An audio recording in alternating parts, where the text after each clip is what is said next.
오늘은 메시아의 대속순환 예언 첫 번째 말씀입니다. 메시아의 대속순환 예언. 성경에 보면 구약의 가장 중요한 인물이 두 사람이 나오는데 바로 아브라함과 다윗입니다. 그들이 뭐가 중요하냐? 인류를 구원하는데 하나님께서 그 두 사람을 쓰셨습니다. 왜냐? 바로 그 두 사람의 믿음과 혈통을 따라서 하나님이 메시아를 보내셨기 때문이에요. 그렇기 때문에 우리가 아브라함의 주신 언약, 그 다음에 다윗에게 주신 언약이 대단히 중요합니다. 뿐만 아니라 그들의 생애를 하나님은 예표로 쓰셨어요. 그래서 아브라함의 생애와 또 다윗의 생애는 그냥 일반인의 삶으로 끝나는 게 아니고 메시아의 그 예표로서의 삶을 산 것이에요. 그래서 특별히 이 다윗은 또 하나님께로부터 이런 시를 잘 쓰는 은사를 받았기 때문에 자기의 생애의 체험을 가지고 하나님이 주시는 영감을 거기에 합해서 바로 앞으로 오실 메시아의 그 사역을 예언하는 시가 많이 있어요. 근데 오늘 본문은 그 중에서 대속순환, 이 대속이라는 말은 대신할 때자에 속받칠 속이에요. 그러니까 대신 값을 치른다 그 말입니다. 그러기 위해서 대신 순환을 당한다. 순환이라는 말은 이 받을 숫자 어려울 난자예요. 그러니까 고난을 대신 자신이 받는다 그런 뜻이에요. 그렇기 때문에 오늘 이 69편은 1절부터 36절까지가 전부 이 메시아 대속순환을 예언하는 그런 말씀입니다.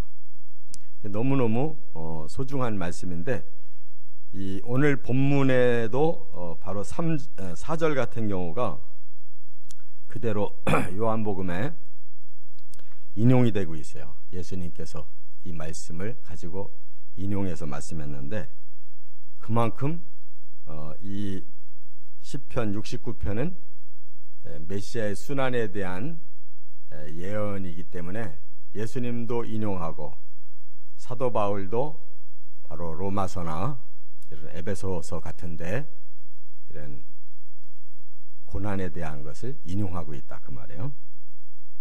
그래서 우리가 이렇게 성경을 그냥 표면적으로만 보면 하나도 알 수가 없어요. 성경은 표면적인 말씀이 아니에요. 그 이면 속에 들어있는 메시지를 하나님 주시는 거예요. 그렇기 때문에 구약 성경은 그 당시의 인물들, 그 당시에 그들의 생애 사건들을 다 소개하고 있는 것 같아도 거기에 핵심은 하나님이 인류를 구원할 구원자를 보낸다고 하는 이 언약의 핵심이 들어있어요.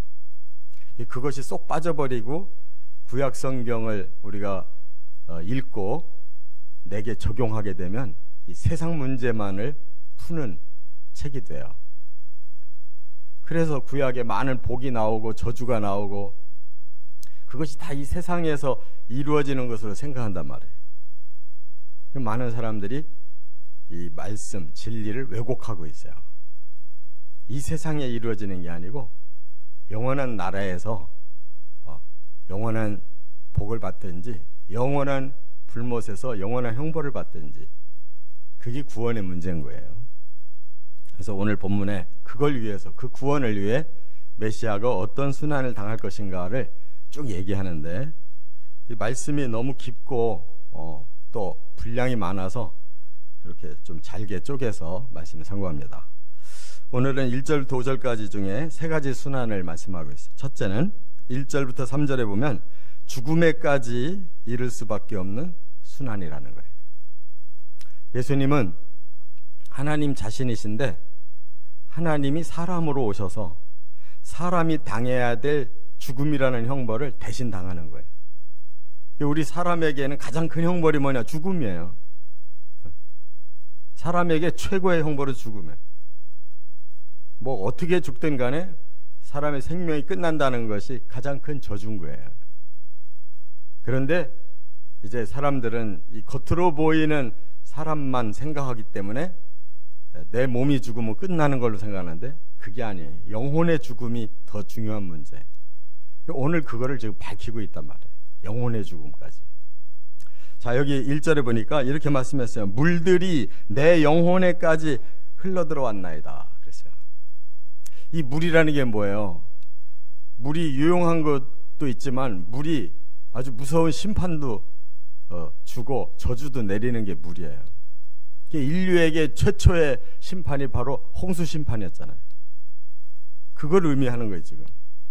그런데 그 홍수의 물이 내 몸, 내 이 콧구멍까지만 막은 게 아니고 내 영혼까지 막았다는 거예요 지금. 이게 바로 성경은 영적인 책이라는 뜻이에요. 영혼을 어떻게 막냐고요, 물이. 그러나 물 같은 그 하나님의 무서운 심판이 우리의 영혼까지 임하면 바로 영혼의 죽음, 영혼의 형벌을 받는다는 걸 말씀하고 있어요. 그래서 내 영혼에까지 흘러들어왔나이다. 영혼이 숨 쉴 수가 없는 게 뭐예요? 영혼의 형벌이지.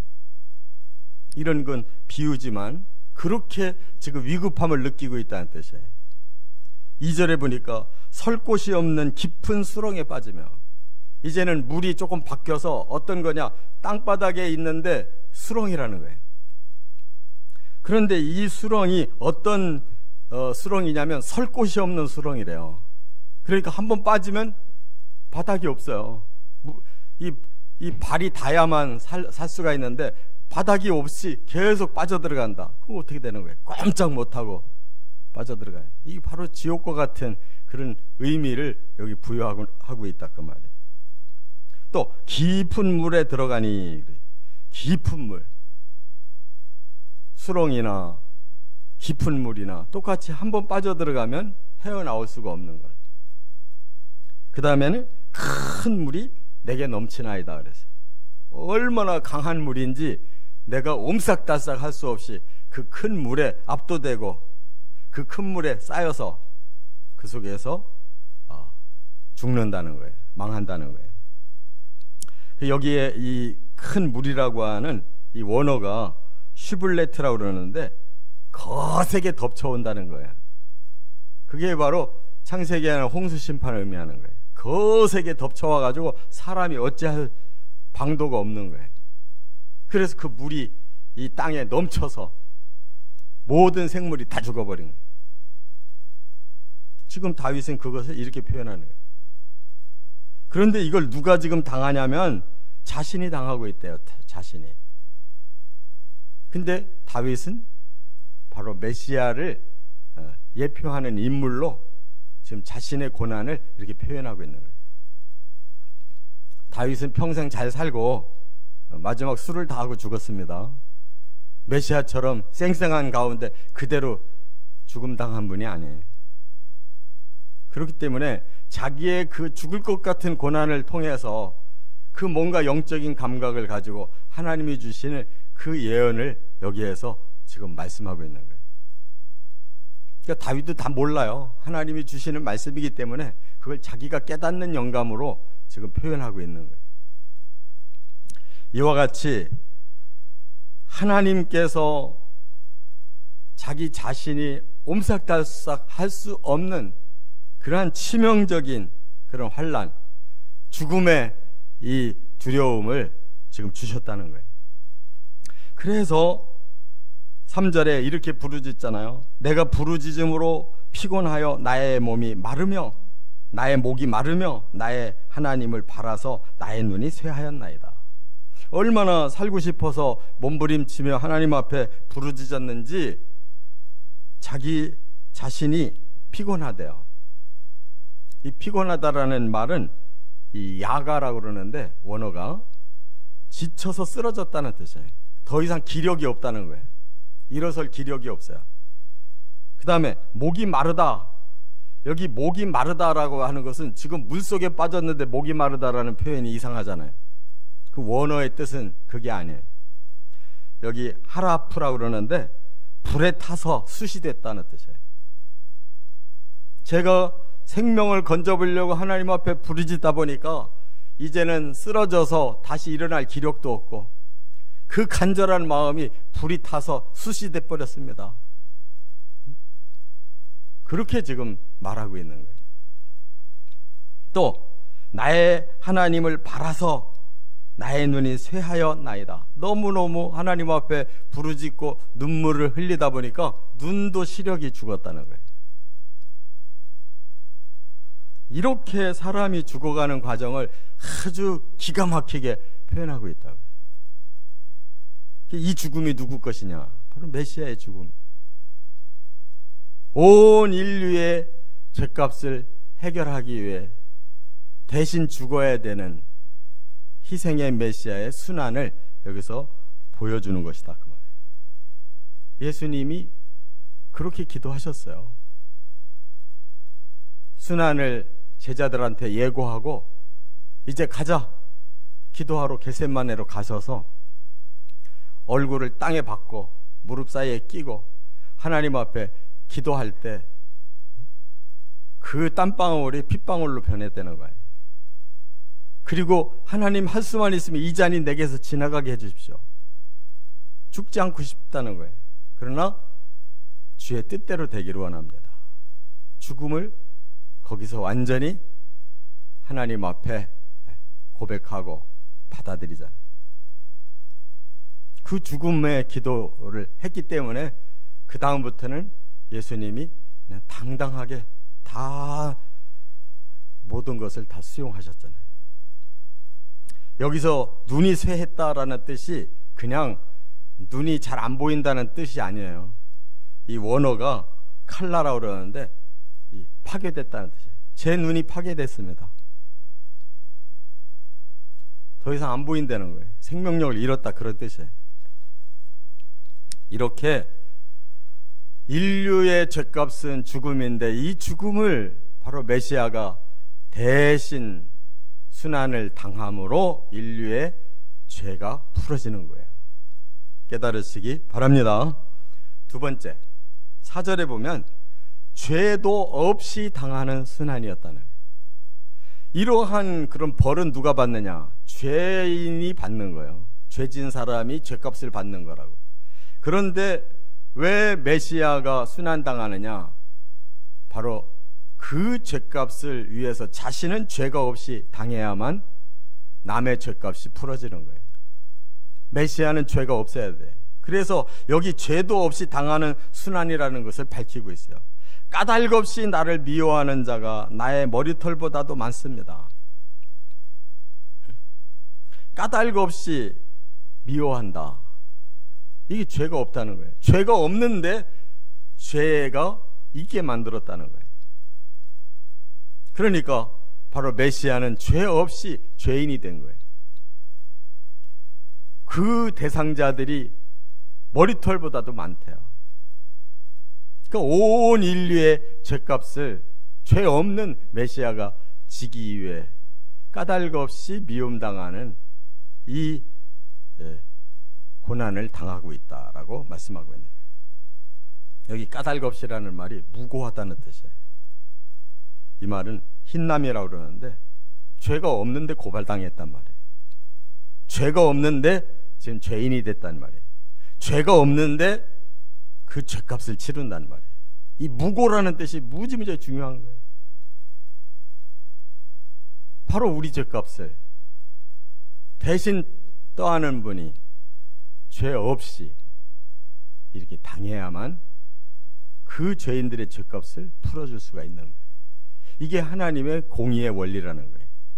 성경은 가장 중요한 법이 공의가 창세기부터 계시록까지 흐르고 있어요. 하나님은 그냥 눈 감아주는 법이 없어요. 반드시 불의하면 불의에 대한 대가를 치러야 되는 거예요. 이렇게 부당하게 나의 원수가 되어서 나를 끊으려 하는 자가 강하였으니, 그랬어요. 부당하다는 거, 이거는 원수가 되었다. 정말 악한 원수, 사탄이 우리 인류를 이렇게 집어삼켜서 죄인을 만들고 그것에 대한 대가를 부당하게 메시아가 지어야 되는 거예요. 여기 부당하다라는 말은 쉐케르라고 그랬는데 이거는 배반한다는 뜻이에요. 배반한다. 인류가 사탄에게 속아서 사탄과 짝함으로 원수가 됐으면 그들이 죄값을 치러야 되는데 엉뚱하게 죄 없는 메시아가 대신 치르는 거예요. 배신당한 거예요. 그러니까 우리가 십자가 앞에서 하나님, 내가 하나님을 배신했습니다. 그래서 이 죄값을 대신 예수님이 치렀습니다 라고 깨달아야 그게 바른 깨달음이에요. 나는 별로 죄진 것도 없고 뭐 예수님이 십자가에 죽으신 거 무슨 감격이 있어요. 내 죄값이고 내가 배신해서 저질러진 이 모든 죄값을 예수님이 무고하게 치르게 됐다는 것을 깨달을 때 그 십자가가 너무나 감사하고 송구한 거예요. 할렐루야. 이걸 모르면 우리는 십자가의 복음을 모르는 거예요. 여기 보니까 나를 끊으려 하는 자가 강하였으니 그랬어요. 바로 무고하게 부당하게 이렇게 죽어야 되는 이 죽음을 끊으려 한다 그랬어요. 끊으려 한다. 이게 차마트라고 그러는데 말살시킨다는 뜻이에요. 사람의 생명을 완전히 끝장낸다. 예수님은 육체만 죽은 게 아니에요. 그 영혼이 음부에까지 가서 지옥의 영들에게 전파하셨다 그랬어요. 그 말씀은 자신이 사람들의 모든 저주를 다 떠안으셨다는 거예요. 몸의 저주만이 아니라 영혼의 저주까지 떠안으신 거예요. 그래서 내가 빼앗지 아니한 것도 물어주게 되었나이다 그랬어요. 아무것도 뺏은 적이 없어요. 빼앗는다라는 말은 강도를 말해요. 강도. 예수님도 그렇게 말씀했어요. 너희가 나를 강도처럼 취급하는구나. 왜? 겟세마네에서 기도하고 죽음을 각오하고 나왔는데 가룟 유다를 따라서 예수를 잡으러 온 자들은 검과 몽치를 들고 왔다고 그랬잖아요. 그럼 너희가 나를 강도처럼 나를 잡으려고 하는구나. 지금 여기 예수님이 그렇게 지금 모함을 당한 거예요. 내가 빼앗지 아니한 것도 물어주게 되었나이다. 마치 강도처럼 취급을 당하고 죄값을 물으려고 했단 말이에요. 이처럼 죄가 없는 메시아가 그 죄값의 순환을 당해야만 그 죄가 우리에게서 떠날 수 있다는 거예요. 할렐루야. 끝으로 세 번째, 5절에 보면 죄인을 위해 대신 당하는 순환이었다. 그래서 결과적으로는 메시아가 죄인이 된 거예요. 5절에 이렇게 말씀했죠. 하나님이여 주는 나의 우매함을 아시오니 나의 죄가 주 앞에서 숨김이 없나이다. 이거는 예수님 자신의 고백이 아니에요. 인류를 대신하는 고백이에요. 인류가 누구냐? 우매한 자들이에요. 하나님 앞에서 그 죄를 숨길 수가 없는 죄인이에요. 그래서 예수님이 대신 인류의 대표가 돼서 사람으로 죽으신 거예요. 그래서 자신이 대신 고백해요. 인류를 대신해서. 그래서 여기 우매하다라는 이 말이 중요해요. 이웰레트라고 돼 있는데 이 말은 인간이 가지고 있는 죄성을 의미하는 거예요. 어떤 특별한 죄를 말하는 게 아니에요. 사람에게 내재되어 있는 죄성, 일반적인 죄성, 이것을 모든 인류가 다 가지고 있어요. 저나 여러분들이 개개인이 지은 죄만이 아니에요. 그것만 죄가 아니고 우리는 태어날 때부터 죄성을 가진 죄인이에요. 그렇기 때문에 예수님의 죽음은 어떤 특별한 죄진 사람의 죄만 해결해 주는 게 아니라 온 인류의 죄성을 해결해 주는 거예요. 그래야 우리가 구원받는 거예요. 그 모든 죄를 위해서 예수님이 순환당하신 걸 믿으시기 바랍니다.